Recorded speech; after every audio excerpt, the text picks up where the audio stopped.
നർമ്മദാ പരിക്രമണത്തെക്കുറിച്ചുള്ള പല എപ്പിസോഡുകൾ മാനവീയം ഇതുവരെ പ്രക്ഷേപണം ചെയ്തിട്ടുണ്ട്. പല എപ്പിസോഡുകളിലായി പ്രേക്ഷകർ അത് കണ്ടുകൊണ്ടിരിക്കുന്നു.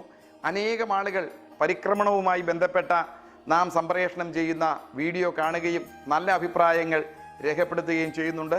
അതിൽ പ്രിയപ്പെട്ട പ്രേക്ഷകരോടുള്ള സന്തോഷം ഞങ്ങൾ അറിയിക്കുകയാണ്.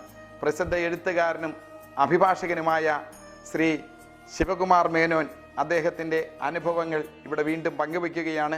പരിക്രമണത്തിനിടയിൽ ഏതെല്ലാം തരത്തിലുള്ള സുപ്രധാനമായ സ്ഥലങ്ങളിലൂടെയാണ് കടന്നു പോകുന്നത്, ഏതെല്ലാം തരത്തിലുള്ള പ്രാധാന്യമുള്ള സ്ഥലങ്ങളിലൂടെയാണ് പരിക്രമണം കടന്നു പോകുന്നത്, ഇത്തരത്തിലുള്ള കാര്യങ്ങളെക്കുറിച്ച് ശ്രീ ശിവകുമാർ മേനോൻ നമ്മളോട് സംസാരിക്കുകയാണ്.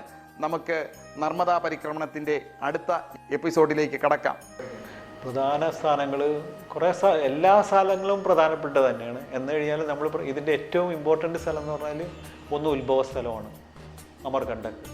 പിന്നെ രണ്ടാമത് വരുന്നത് ഇതിൻ്റെ ഹൃദയസ്ഥാനമുണ്ട്, മറ്റേത് തലസ്ഥാനം. ഇത് ബേദാഘാട്ട് എന്ന് പറഞ്ഞിട്ട്. അത് കഴിയുമ്പോൾ പിന്നെ നാഭിസ്ഥാനമുണ്ട് നെമാവർ. നെമാവറിലാണ് പാണ്ഡവർ പണിതേക്കണ അമ്പലമൊക്കെ ഉണ്ട് അവിടെ. അത് കഴിഞ്ഞ് ഓംകാരേശ്വർ. ഏറ്റവും പ്രധാനപ്പെട്ട സ്ഥലം ഓംകാരേശ്വറാണ്. ഓംകാരേശ്വറിലാണ് ജ്യോതിർലിംഗം ഉള്ളത്. ജ്യോതിർലിംഗമുണ്ട്, കാവേരി സംഗമമുണ്ട്. കാവേരി സംഗമത്തിരുന്നാണ് കുബേരൻ തപസ് ചെയ്ത് സിദ്ധി നേടി കുബേരനായത്. അതെല്ലാം. പിന്നെ അതേപോലെ കുറേ മഹേശ്വരുണ്ട്. മഹേശ്വറിലാണ് അഹല്യാബായ് ഹോൾക്കറുടെ കൊട്ടാരമൊക്കെ ഉള്ളത്. മണ്ഡലേശ്വറുണ്ട്. മണ്ഡലേശ്വറിലാണ് ശങ്കരാചാര്യരും മണ്ഡൻ മിശ്രായിട്ടുള്ള സംവാദം ചെയ്ത സ്ഥലമൊക്കെ അവിടെയാണ്. പിന്നെ വാംലേശ്വർ എന്ന് പറഞ്ഞൊരു അമ്പലമുണ്ട്. ആ അമ്പലം കടലിൻ്റെ തീരത്തായിട്ടുള്ളൊരു അമ്പലം. പിന്നെ കുറേ ധാരാളം അമ്പലങ്ങൾ, ഇഷ്ടംപോലെ സ്ഥാനങ്ങളുണ്ട്. ജബൽപൂറുണ്ട്. ജബൽപൂരിലെ ആരതി ഭയങ്കര ഫേമസ് ആണ്. ജബൽപൂരിൽ ധാരാളം പക്ഷികൾ വരും. വിദേശത്തു നിന്നുള്ള സൈബീരിയ എന്നുള്ള പക്ഷികൾ വരും. ആ പക്ഷികളുടെ തന്നെ ഒരു പ്രത്യേകത എന്ന് വെച്ചാൽ ഈ പക്ഷികൾ നീന്തുകയും ചെയ്യും, നീന്തിക്കൊണ്ട് പറക്കുകയും ചെയ്യും. അത് അവിടെ മാത്രമേ കാണാൻ പറ്റിയിട്ടുള്ളൂ.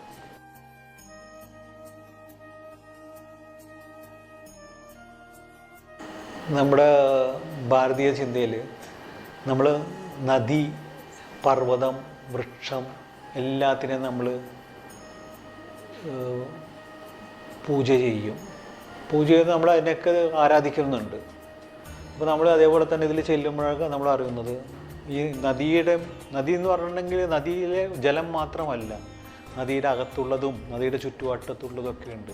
അപ്പോൾ ഈ നദി ഉണ്ടെങ്കിൽ മാത്രമേ, ജലമുണ്ടെങ്കിൽ മാത്രമേ ബാക്കി എല്ലാം ഉള്ളൂ. അവിടെ വൃക്ഷങ്ങളും പക്ഷികളും എല്ലാ ജീവജാലങ്ങൾക്കും ഇത് വേണം. ഇതിന് വേണ്ടി പർവ്വതങ്ങൾ വേണം. പർവ്വതം ഉണ്ടെങ്കിൽ മാത്രം മഴ പെയ്തിട്ട് ജലം കിട്ടുള്ളൂ.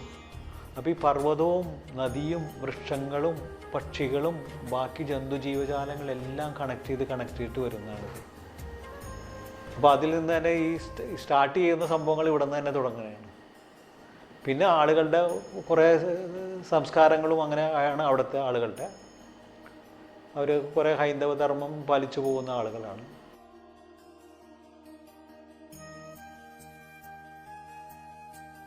ശങ്കരാചാര്യർ ഇവിടെ നിന്ന് നാട്ടിൽ നിന്ന് ചെറുപ്പത്തിൽ ബാലനായിരുന്നപ്പോൾ നർമ്മദാ തീരത്ത് എത്തിയെന്നാണ് പറയുന്നത്. അപ്പോൾ നർമ്മദാ തീരത്ത് അതിൽ തന്നെ ചില ഡിഫറെൻ്റ് ഒപ്പീനിയൻ ഉണ്ട്. ചിലവർ പറഞ്ഞാൽ നേരെ ആദ്യം വന്നത് ഓംകാരേശ്വറിലാണ് വന്നതെന്ന് പറഞ്ഞിട്ട്, ഓംകാരേശ്വർ വന്നിട്ട് ഗുരുവിനെ കണ്ടു എന്ന് പറയുന്നുണ്ട്. ഞാനും അങ്ങനെയാണ് ധരിച്ചിരുന്നത്. പക്ഷെ അവിടെ ചെന്നതിന് ശേഷം ആണ് എനിക്കത് മാറി. അവിടെ ഒരു ധൂംഘട്ട് എന്ന് പറഞ്ഞ സ്ഥലമുണ്ട്. അത് നർമ്മദയുടെ വടക്കേ തീരത്താണ്. വടക്ക് ഭാഗം ശരിക്കും പറഞ്ഞാൽ നർമ്മദയുടെ വടക്ക് ഭാഗം ദേവഭൂമിയും തെക്ക് ഭാഗം പിതൃഭൂമിയായിട്ടാണ് കാണുന്നത്.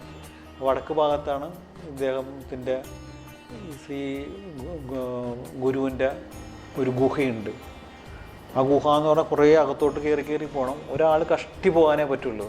ഭയങ്കര കല്ലും ഇതൊക്കെ ആയിട്ട് കണ്ടേ അതിൻ്റെ അകത്ത് കൂടി തന്നെ പോകാൻ ഭയങ്കര ബുദ്ധിമുട്ടാണ്. ആ ഗുഹയിലാണ് താമസിച്ചിരുന്നതെന്നാണ് പറയുന്നത്. ഇപ്പോൾ ഒരു ചെറിയൊരു അമ്പലം കാര്യങ്ങളുണ്ട്. അതിനോട് ചേർന്ന് വലിയ ആശ്രമങ്ങളൊക്കെ പണിതിട്ടുണ്ട്. ഇപ്പം അവിടെ വെച്ച് കണ്ടു എന്നാണ് അവിടെയുള്ള ആളുകൾ പറയുന്നത്. പിന്നെ അതിൻ്റെ നേരെ ഓപ്പോസിറ്റുള്ള സ്ഥലത്ത് സാക്കൽ ഘാട്ട് എന്ന് പറയും. അവിടെയാണ് ശങ്കരാചാര്യ ദീക്ഷ എടുത്തതെന്ന് പറഞ്ഞിട്ടുണ്ട്. അപ്പോൾ അവിടെയൊക്കെ എനിക്ക് പോകാനായിട്ട് ഇങ്ങനെ ഒരു അവസരം കിട്ടി. ഞാൻ അറിയാണ്ട് തന്നെ പോയിപ്പോയി. കാരണം എനിക്ക് അറിയില്ലായിരുന്നു എവിടെയൊക്കെ എന്തൊക്കെ ഉണ്ടെന്നുള്ളത് അറിയില്ലായിരുന്നു. ഇപ്പോൾ ശങ്കരാചാര്യ ആശ്രമം ആ ധൂംഘട്ടിൽ അദ്ദേഹത്തിൻ്റെ ഗുരുവിൻ്റെ അവിടെ തന്നെ ഒരു ആശ്രമമുണ്ട്. അവിടെ പരിക്രമവാസികൾക്കൊക്കെ താമസിക്കാനുള്ള സൗകര്യവും ഭക്ഷണമൊക്കെ ഇതുണ്ട്. അതിൻ്റെ തൊട്ട് താഴെ അവിടെ ഘാട്ടുണ്ട്, ശങ്കരാചാര്യ ഘാട്ടുണ്ട്. പിന്നെ ശങ്കരാചാര്യ മണ്ഡൻ മിശ്രയായിട്ട് സംവദിച്ച സ്ഥലമുണ്ട് മണ്ഡലേശ്വറിൽ. ഇപ്പോൾ ശങ്കരാചാര്യരെ വലിയൊരു 108 അടിയിലുള്ള പ്രതിമ പഞ്ചലോഹത്തിൽ ഉണ്ടാക്കിക്കൊണ്ടിരിക്കുന്നു. അത് ഓംകാരേശ്വറിലാണ് ഉണ്ടാക്കുന്നത്. അവിടെ തന്നെ ഒരു ഗുഹയുണ്ട്. ശങ്കരാചാര്യരുടെ ഗുരുവിൻ്റെ ഗുരു അവിടെയായിരുന്നു എന്നാണ് പറയണത്. അപ്പോൾ അവിടെ ഒരു പിന്നെ ശങ്കരാചാര്യരുടെ പേരിൽ പല ഗുരുകുലങ്ങളും ഉണ്ട്. അവിടെ ഹാണ്ഡ്യ എന്ന് പറഞ്ഞ സ്ഥലമുണ്ട്. അവിടെ ഒരു ആശ്രമത്തിൽ ശങ്കരാചാര്യ പേരിൽ ഒരു ഗുരുകുലമൊക്കെ തുടങ്ങിയിട്ടുണ്ടാകും. പിന്നെ അവിടെ ശങ്കരാചാര്യർ എന്ന് പറഞ്ഞാൽ നമ്മൾ തുടക്കം മുതൽ അവസാനം വരെ ശങ്കരാചാര്യരുടെ ഈ നർമ്മദാഷ്ടകമാണ് കേട്ടുകൊണ്ടിരിക്കുന്നത്. അന്നേ നർമ്മദാഷ്ടകൻ പറഞ്ഞു. ആ നർമ്മദാഷ്ടകത്തിൽ എന്താ പറയണേ? സബിന്ദു സിന്ധു സുസ്കല തരംഗ രംഗ ഭംഗ രഞ്ജിതം ദിശസ്തു ഭാവ ജാതകാരി വാരി സംയുതം കൃതാന്ത ദൂതകാല ഭൂത ഭീതി ഹാരി വർമ്മതേ ത്വദീയ പാദ പങ്കജം നമാമി ദേവി നർമ്മതേ. ഇതുപോലെ 8 കൂടിയിട്ട് ആ അഷ്ടകത്തിൽ തന്നെ പറഞ്ഞേക്കാണ്. പണ്ട് അവിടെ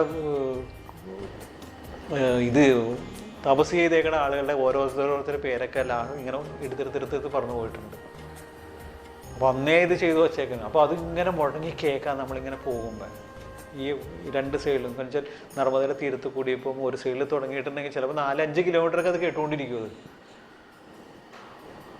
അത് എല്ലാവരും ഞങ്ങൾ ഇപ്പോൾ പരിക്രമവാസികളൊക്കെ വൈകുന്നേരം പൂജ ചെയ്യുകയും ഈ പൂജ ചെയ്ത് കഴിയുമ്പോൾ എല്ലാവരും ഈ നർമ്മദ ആരതിയും ചെയ്യും, ഈ നർമ്മദാഷ്ടകവും ചെയ്യും.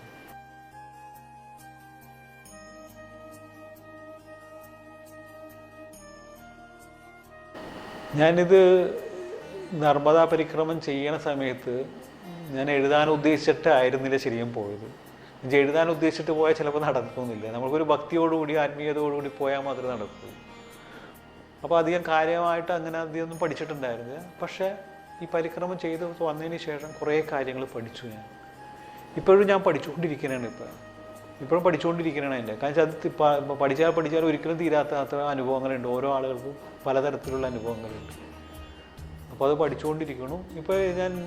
ഇപ്പോൾ അതിനെക്കുറിച്ച് ഞാൻ കൂടുതൽ പഠിക്കുന്നുണ്ട്. ഞാൻ എഴുതിക്കൊണ്ടിരിക്കുന്നുണ്ട്. അതിൻ്റെ എല്ലാ കാര്യങ്ങളും നമ്മുടെ നാട്ടിലുള്ളവർക്കത് അറിയിക്കണം, അവർക്കത് മനസ്സിലാക്കണം. അവർക്കതിന് ഇനി എല്ലാവർക്കും പോയി പരിക്രമം ചെയ്യാമെന്ന് പറഞ്ഞാൽ അത്ര ഈസിയുള്ള കാര്യമല്ല. പക്ഷെ അറ്റ്ലീസ്റ്റ് ഇങ്ങനൊരു സംഭവം ഉണ്ടെന്നെങ്കിലും അവർ അറിഞ്ഞാൽ എപ്പോഴെങ്കിലും നർമ്മദയുടെ തീരത്ത് പോയിട്ടുണ്ടെങ്കിൽ അവർക്ക് പ്രാർത്ഥിക്കാനുള്ളൊരു അവസരത്തിൽ ഇതെങ്കിലും ഓർക്കുമല്ലോ. അവർ ഒന്നുമില്ലെങ്കിൽ ഇവിടെ ഇരുന്ന് പോലും അവർക്ക് പ്രാർത്ഥിക്കാം. നമ്മളിപ്പോൾ ഗുരുവായൂരപ്പനെ ഇവിടെ ഇരുന്ന് പ്രാർത്ഥിക്കുമില്ലേ? ഒരു വിശ്വാസത്തിൽ പ്രാർത്ഥിക്കാനാണല്ലോ. ഗുരുവായൂരപ്പനുണ്ട്, എൻ്റെ കാര്യം ചെയ്തിരുന്നത്. ഇതുപോലെ തന്നെ ലോകത്തിൻ്റെ എല്ലാ കോർണറിൽ ഇരുന്നിട്ടും നർമ്മദാ നദി ആളുകൾ പ്രാർത്ഥിക്കുന്നുണ്ട്. നമ്മുടെ ഇവിടെയുള്ള ആളുകൾക്ക് അത് അറിയില്ല എന്ന് മാത്രമേ ഉണ്ടായിരുന്നുള്ളൂ. അറിഞ്ഞു കഴിഞ്ഞാൽ അവർക്ക് പ്രാർത്ഥിക്കാൻ തോന്നും, പ്രാർത്ഥിക്കും.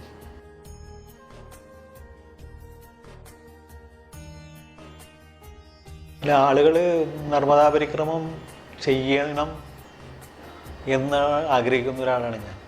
പക്ഷെ അതിൽ സയൻറ്റിഫിക്കായിട്ടും ഒരു കാര്യങ്ങളുണ്ട്. നർമ്മദാ പരിക്രമം ചെയ്യുമ്പോൾ it's A purification of body and mind. ഞാൻ തന്നെ ഏറ്റവും വലിയ എക്സാമ്പിളാണ്.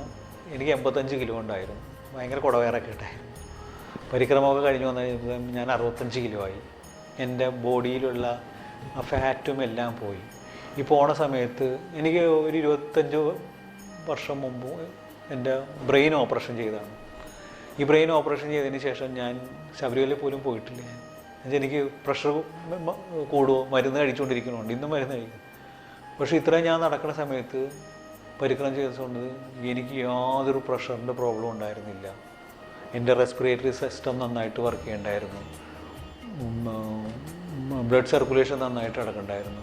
ഭക്ഷണങ്ങളെല്ലാം ക്രമമായിട്ട് കഴിക്കുന്നുണ്ട്. ഇൻഡസ്ട്രിയെല്ലാം പ്രോപ്പറായിട്ട് എല്ലാ ബോഡിയിലെ എല്ലാ സിസ്റ്റവും വർക്ക് ചെയ്യണമായിരുന്നു. പിന്നെ നമ്മുടെ ചിന്തകൾ നന്നായിട്ട് നടക്കണം. ചിന്തകൾ നന്നായിട്ട് നടന്നാൽ മാത്രമേ നടക്കാൻ പറ്റുള്ളൂ. അല്ലെങ്കിൽ അവിടെ വെച്ച് നിന്ന് പോകും. അത് ഓട്ടോമാറ്റിക്കലി വരും. കാരണം വെച്ചാൽ നർമ്മദ മയ്യ നമ്മുടെ ഒപ്പം ഉണ്ടെന്ന് നമുക്ക് അറിയാൻ പറ്റും, നമ്മൾ അനുഭവിക്കും അത്.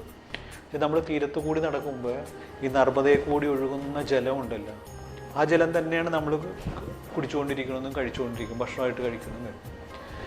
അപ്പോൾ ഈ ജലമാണ് നമ്മുടെ ശരീരത്തിലെ 2/3 ഭാഗമെന്ന് നമുക്ക് ആ സമയത്ത് ശരിക്കും ഫീൽ ചെയ്യും. അപ്പോൾ ആ ഈ ജലവും ഒന്ന് തന്നെയാണത്, നമ്മുടെ ബോഡിയിലുള്ളതും അതിനകത്തുള്ളതും. അപ്പോൾ മയ്യ തന്നെ നമ്മുടെ ഒപ്പം ഉണ്ട്, നമ്മുടെ ഉള്ളിലുണ്ടെന്നുള്ളൊരു വിശ്വാസം നമുക്ക് വരും. അപ്പോൾ ഈ ശരിക്കും പഞ്ചഭൂതത്തിൻ്റെയൊക്കെ ശരിക്കും നമ്മുടെ ശരീരം പഞ്ചഭൂതം കൊണ്ട് നിർമ്മിതമാണെന്നൊക്കെ നമുക്ക് ശരിക്കും അനുഭവത്തിൽ വരുവോളോ ചെല്ലുന്നു. ഇവിടെയൊക്കെ നമുക്ക് എത്ര പറഞ്ഞു കഴിഞ്ഞാലും നമുക്ക് പഞ്ചഭൂതം തന്നെയാണോ എന്നൊക്കെ ഒരു സംശയങ്ങൾ തോന്നും. അവിടെ വരുമ്പോൾ അത് കൃത്യമായിട്ട് മനസ്സിലാവുക.